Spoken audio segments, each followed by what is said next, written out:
editing and putting together the cut down versions of our Showstoppers and Pepcom digital experience exploits. And let's bring Jonathan up. He's from How Stuff Works. Okay, great, Jonathan. Oh, Jonathan, come up here. We'll trade places with the Yes, heat. I will tag you. You can stay. Actually, you can stay here. You can just talk on that mic. Okay. Depends what you. I just wanted to give you the freedom to leave if you'd like to. I can't leave until Colleen can leave. So stay. Please stay. So I can't go anywhere. HowStuffWorks.com. Hi, Marshall Jonathan. Brain is a great friend, and it's a great site. And what is new with HowStuffWorks.com? Works. We've got tons of new blogs that have just gone up. And, You mean more than just How Stuff Works? Yeah, well, they're individual channels, just like on the website.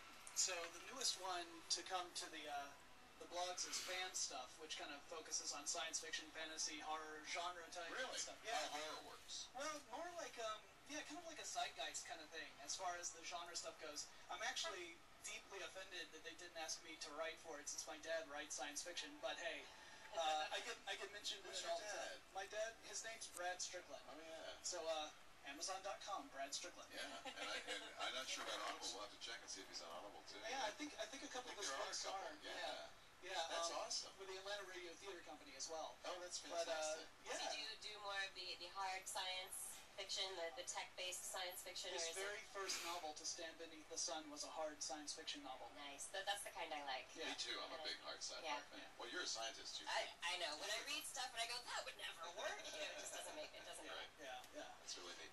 So it sounds like the How Stuff Works brand is extending now to being a content brand than just how things work. Yeah, we're really doing a lot more with Discovery Communications now. So we're actually Discovery bought you? They bought us 2 years ago. 2 years ago. Yeah, and so we've been providing content for some of their sites as well. I contribute blogs to Discovery News occasionally, and it's really an exciting time to be working at that company. Discovery is one of the companies that gets content and gets it. That it's not just a cable TV channel. Right. Yeah. It's not just 100 cable TV channels. I mean, there's that whole 3D 24/7 thing that's coming out soon with Discovery. What's that all about?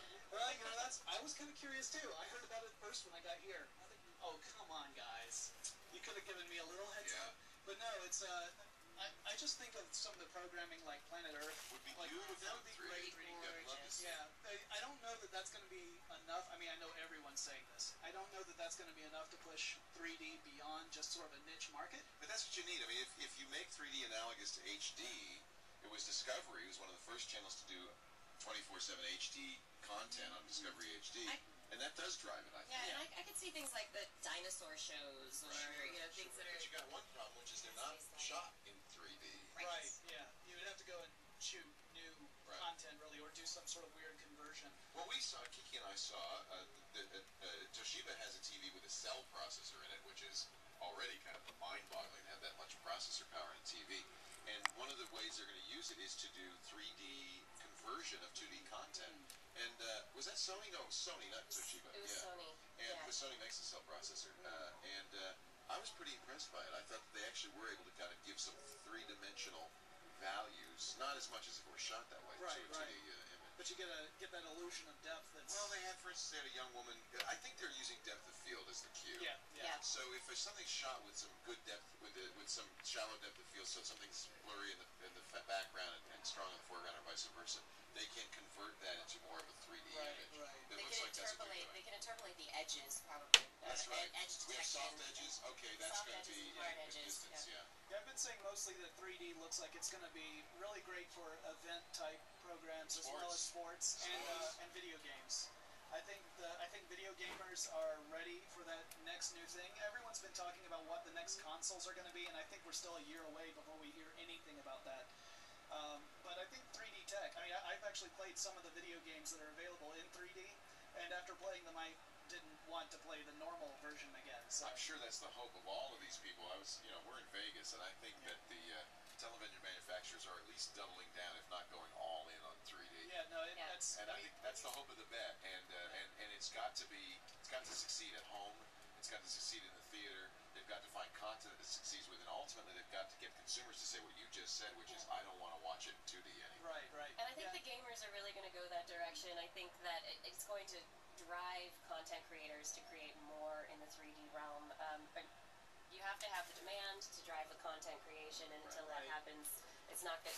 You have a bunch of nice screens. And there's still so many hurdles to overcome. First of all, I don't imagine watching sitcoms in 3D. Second of all, I don't want to. if you're using the polarized glasses, then you're kind of stuck. You have to be sitting straight up and looking at the screen. You know, you start to lay down, and suddenly the 3D effect goes away. There are problems. I'm looking forward to over at Toshiba. We saw the motion All right, control. don't worry about it. We're just doing a TV so